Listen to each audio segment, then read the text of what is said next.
Baik,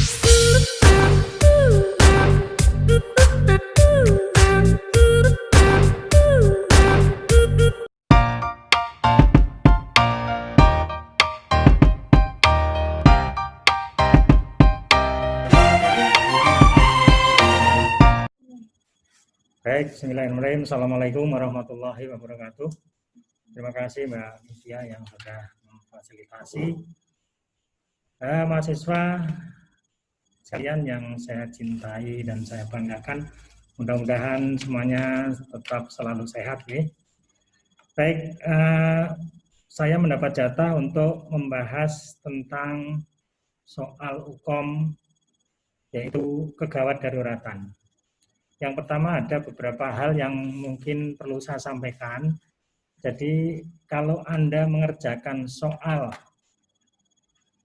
kegawat daruratan, tipsnya adalah yang pertama, soal itu diorientasikan masuk ke area mana. Sesuai dengan prinsip gawat darurat, itu A, B, C, D ya, RW, breathing, sirkulasi, dan D-nya disability atau kesadaran. Itu sepintas Anda membaca itu langsung, oh ini areanya mana. Gitu. Kemudian tip praktis yang kedua, ini masuk ke gawat daruratan mana? Ya.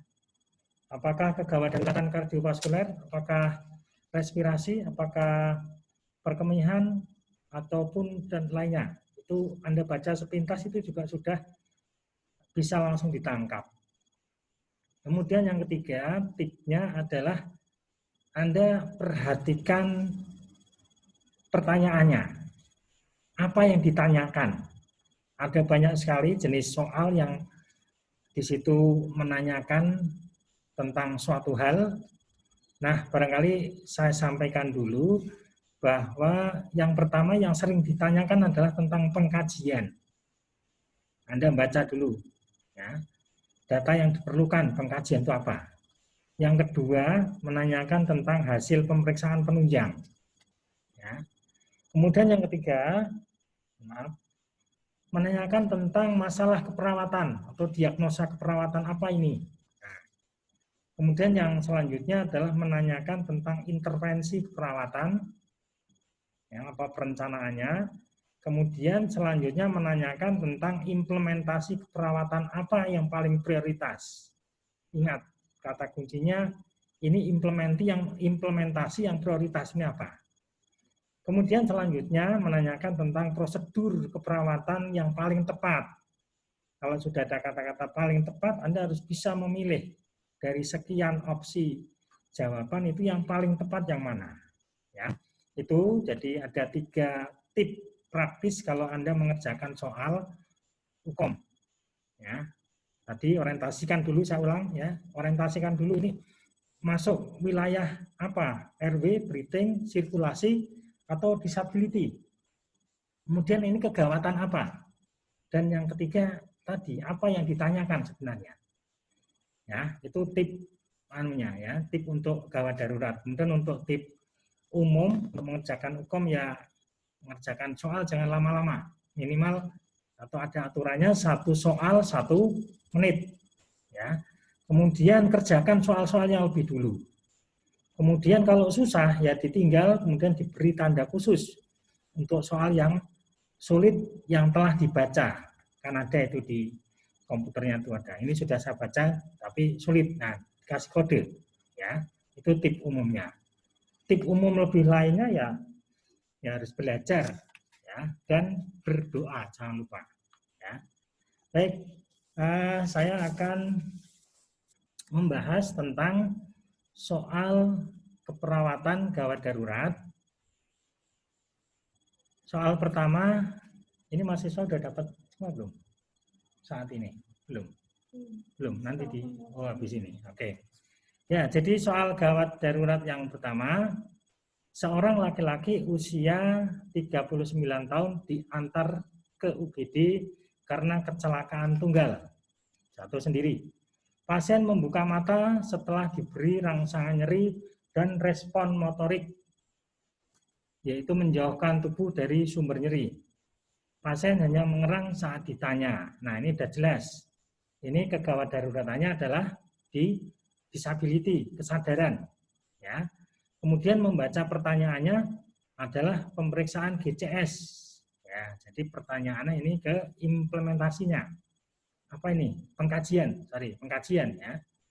Nah, kemudian kalau kita bahas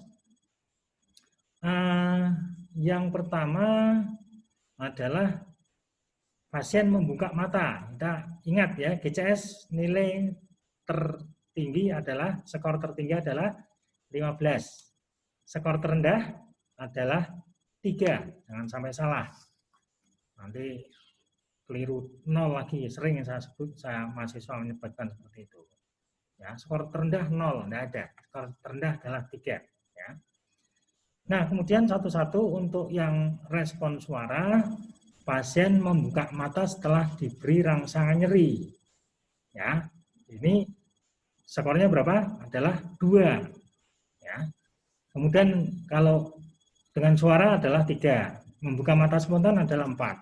Ingat ya, ingat-ingat, ini tadi adalah 2. Kemudian respon motorik, menjauhkan tubuh dari sumber nyeri. Jadi setelah dicubit itu dia menghindar. Ya. Maka skornya adalah 4. Ya. Kalau ikut perintah adalah 6, 5 adalah melokalisir nyeri, 4 setelah dicubit dia menjauh, 3 dikortikasi, dan 2 diserebrasi, 1 tidak ada respon walaupun dia apa-apakan. Ingat-ingat 4. Tadi mata 2, motorik 4, terus yang apa ini? Satunya respon apa? Apa enggak? Motorik ya? Oke, yang ditanyakan motorik, sorry.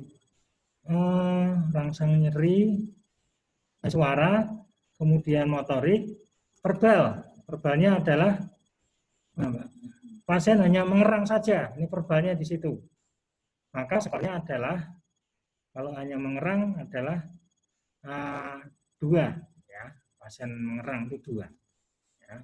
Maka 2, 4, 2. Yaitu 6. Ini jawabnya apa, Mbak?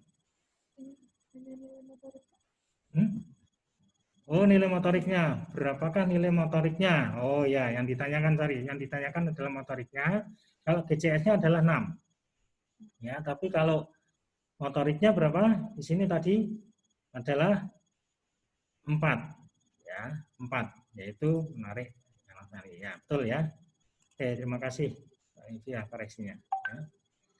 Nah, kemudian soal selanjutnya, seorang perempuan usia 45 tahun datang ke UGD dengan keluhan nyeri dada kiri. Nah, dada kiri itu sudah ciri khas ya. Menjalar ke bahu, ya, bahkan tidak hanya ke bahu, ke rahang juga.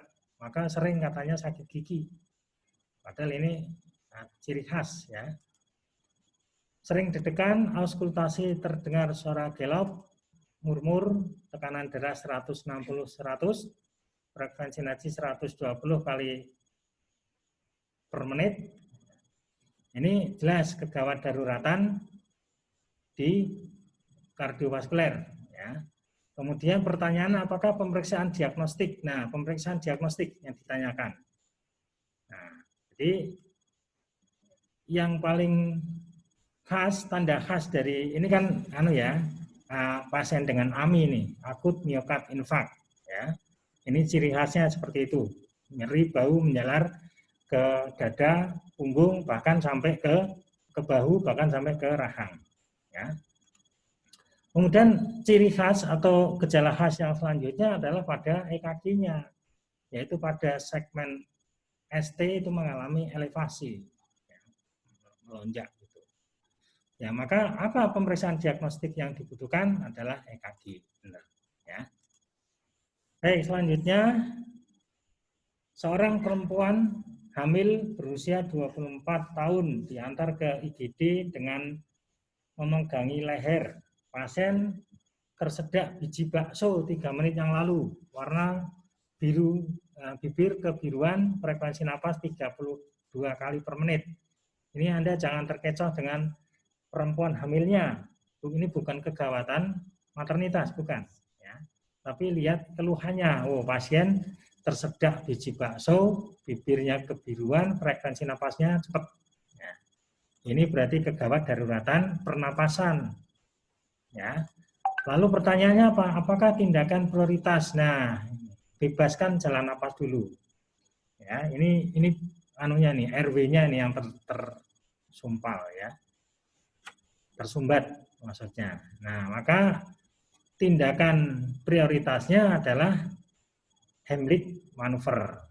Ya, tapi ini orang hamil, maka hati-hati jangan di abdominal maupun Heimlich yang biasa, harus ke dada sebelah bagian agak ke atas, tepatnya di PX ya, prosesus kyphoidesnya ditekan dengan jari, nah baru dikeataskan. Ya betul, adalah yang C. Nah kemudian selanjutnya seorang laki-laki usia 40 tahun diantar ke UGD dengan keluhan sesak nafas. Nah jelas ya, breathing-nya nih pernapasan, gangguan kalau ABC-nya adalah ke breathing-nya. Ya. Sianosis, napas cepat, dangkal, terdapat edem ekstremitas derajat 3, hasil auskultasi paru terdengar bunyi ronki, frekuensi nadi 100 kali per menit, frekuensi napas 30 kali per menit. Saat ini sudah dilakukan fototoraks. Pertanyaannya, apakah pemeriksaan diagnostik lagi? Nah, toraks sudah ada. Sebenarnya kan yang prioritas sebenarnya toraks. Ya. Maka apa yang mendukung di sini? Ya jelas untuk memeriksa pH dan kadar O2-nya, O2 serta CO2-nya, oksigen dan karbon dioksidanya. Ya. Maka di sini pemeriksaannya adalah analisis gas darah, ya, diambil lewat arteri, ya, darah arteri. Ya, jawabnya C. Nomor selanjutnya, seorang laki-laki usia 58 tahun diantar keluarga ke UGD dengan keluhan nyeri saat buang air kecil dan airnya tidak lancar, kegawatan urologi ya, urogenital. Nah, terdapat distensi, peregangan pada simfisis pubis, ya, vesika urinarinya penuh dan tegang itu saat dipalpasi. Pertanyaannya, apakah tindakan prioritas pada pasien tersebut? Nah, pertanyaan tindakan prioritas apa kira-kira? Ya, jadi penuh kan, gelasnya penuh, maka ya tindakannya segera dikosongkan gelasnya dengan pemasangan shower kateter. Ya. Selanjutnya, seorang laki-laki usia 25 tahun datang ke UGD dengan kecelakaan lalu lintas. Terdapat hematom dan luka robek pada daerah klavikula dextra. Ya, klavikula dextra. Tangannya nyeri jika digerakkan dan terdapat krepitasi dan deformitas. Nah, berarti fraktur. Ini tanda krepitasi sama deformitas tanda fraktur. Ya, kemungkinan malah kalau ada luka robek barang ini adalah fraktur terbuka. Ya.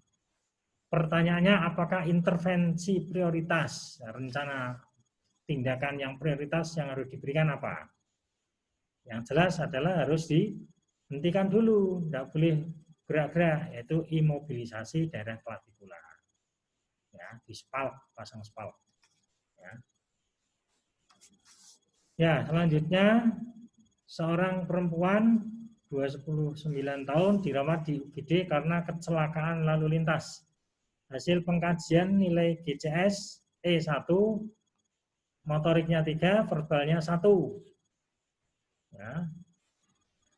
Terdapat papil edem muntah proyektil. Ya, jadi muntah yang sifatnya nyemprot. Proyektil itu bukan kayak peluru nyemprot. Tekanan darah 80-60, gawat nih pasiennya. Frekuensi napas 30 per menit, frekuensi nadi 110.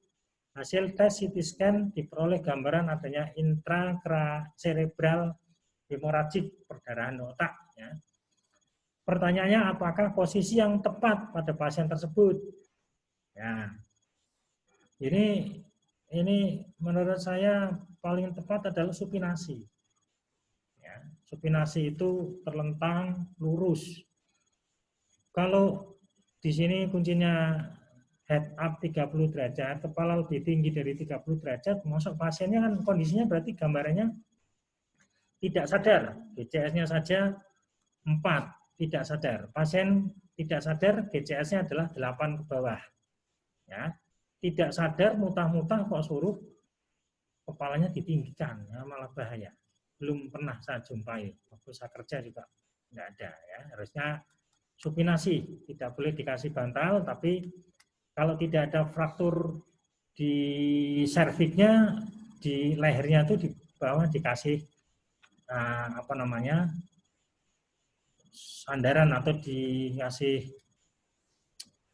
di sini ya. Nah, diganjal baik dengan kain atau apa ya, tapi tidak dengan bantal ya. Tidak memakai bantal. Ya, menurut saya itu ya. Ya, kemudian sebentar Mbak, ini biar ya. Kalau head up 30 derajat itu untuk pasien yang ini kan kondisi pasiennya kan CKB nih, cedera kepala berat. Ya. Kalau head up 30 derajat itu adalah untuk pasien yang CKR.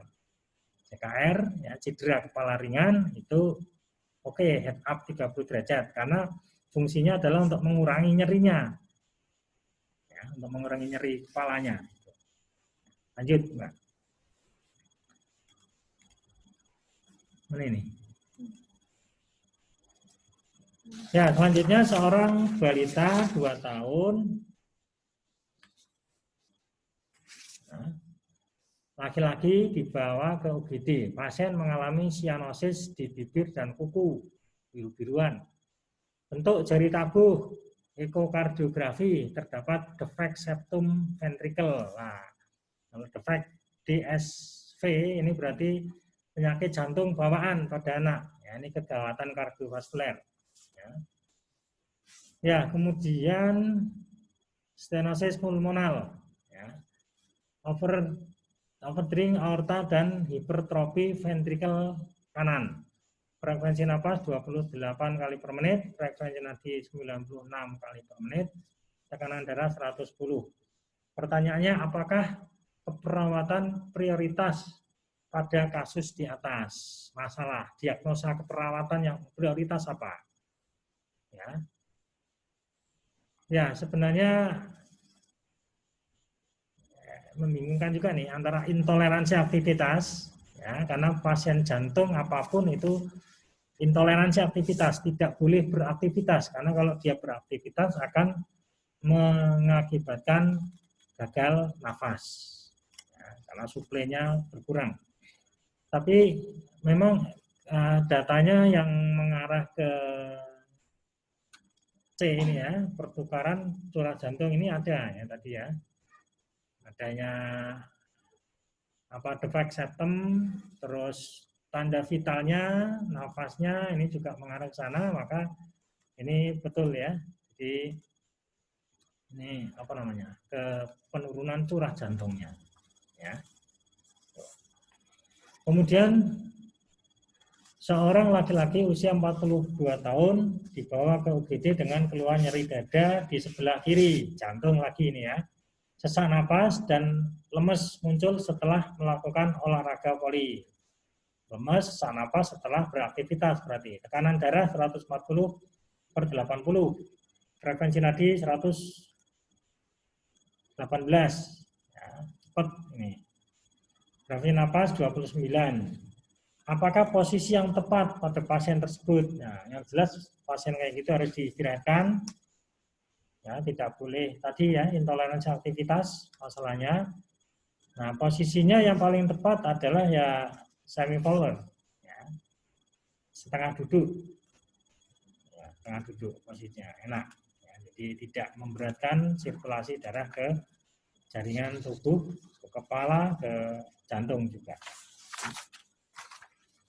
Ya, selanjutnya seorang laki-laki usia 24 tahun mengalami luka bakar pada permukaan anterior tubuh, seluruh tangannya dan sebagian depan paha, dekstra dan sinistranya.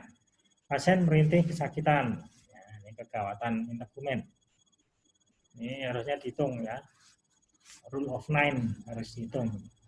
Nah, kita lihat aja ini berarti ke permukaan anterior, ya, depan tubuh, seluruh tangannya dan depan paha. Ya. Tanda vitalnya sudah mulai menurun, tekanan darahnya 90-60, frekuensinya udah nadinya udah cepat, napasnya masih ya cepat juga ya. Apa masalah keperawatan prioritas pada pasien tersebut? Nah ini yang ditanyakan, masalah keperawatan prioritas apa? Ya, jadi ada risiko perfusi tidak efektif, gangguan pertukaran gas. Ya, jadi ini bahaya, pasien cairannya keluar terus, maka akan terjadi shock. Ya, akan terjadi shock, risiko shock jawabannya. Ya, kemudian selanjutnya seorang laki-laki usia 40 tahun dibawa ke UGD karena mengalami kecelakaan lalu lintas. Terdengar suara napas gargling dengan frekuensi napas 32, ya, frekuensi nadi 105, GCS-nya 232, 7, ya. Pasien tidak sadar, jelas itu. Ya. Terdapat tanda jejak di klavikula ke arah kranial, keluar darah dari telinga. Berat nih, perdarahan. Apakah tindakan keperawatan prioritas pada pasien tersebut? Nah, jadi kalau melihat pasiennya ini tidak sadar, ada suara gargling, tanda vitalnya juga sudah mulai membahayakan, ya, maka ini kegawatan di jalan nafasnya, terutama adalah suara garglingnya tadi. Maka tindakannya bebaskan jalan nafas dengan cara melakukan suction. Nah, kemudian terakhir enggak. Nah, seorang laki-laki usia 50 tahun dibawa ke UGD oleh keluarga karena riwayat hipertensi. Pasien mengeluh kaki dan tangan kesemutan. Tanda-tanda vital, frekuensi nadi 90, ya, tekanan darah 210/160, frekuensi nafas 28 kali per menit. Apakah kode warna triase menurut Emergency Severity Index yang sesuai dengan pasien tersebut? Nah, ini apa? Ada di apa namanya, label dengan warna-warna itu ada merah, kuning, hijau, biasanya cara mengapalkannya, ya, merah, kuning, hijau. Maka kalau merah adalah prioritas pertama, pasien gawat darurat ini. Kemudian merah, kuning nomor 2, ya, ini pasien darurat tapi tidak gawat, ya, artinya masih bisa menunggu. Kalau ada pasien lebih gawat bisa diingatkan. Merah, kuning, hijau. Hijau ini yang pasien ringan, tidak gawat, tidak darurat. Ya, bisa berobat jalan nantinya kalau sudah ditangani. Nah, kalau hitam adalah pasien yang sudah meninggal atau tidak tertolong, atau DOA, death of action. Ya. Yang biru nggak ada, itu pengecoh saja. Ya. Maka kalau lihat pasiennya, tensinya tinggi, kemudian dibawa keluarganya, dia mengeluh, ada keluhan, ya. Itu mengeluh kesemutan, ya. Dia berarti mengeluh itu kan dia mampu berbicara. Ya. Ini termasuk gawat, tapi tidak darurat. Ya, maka bisa ditunggu. Jawabannya adalah yang kuning, ya. Yang kuning, yang putih. Ya. Oke, habis ya. Terima kasih. Mudah-mudahan bisa mengerjakan dan mudah-mudahan semuanya lulus. Terima kasih. Assalamualaikum warahmatullahi wabarakatuh.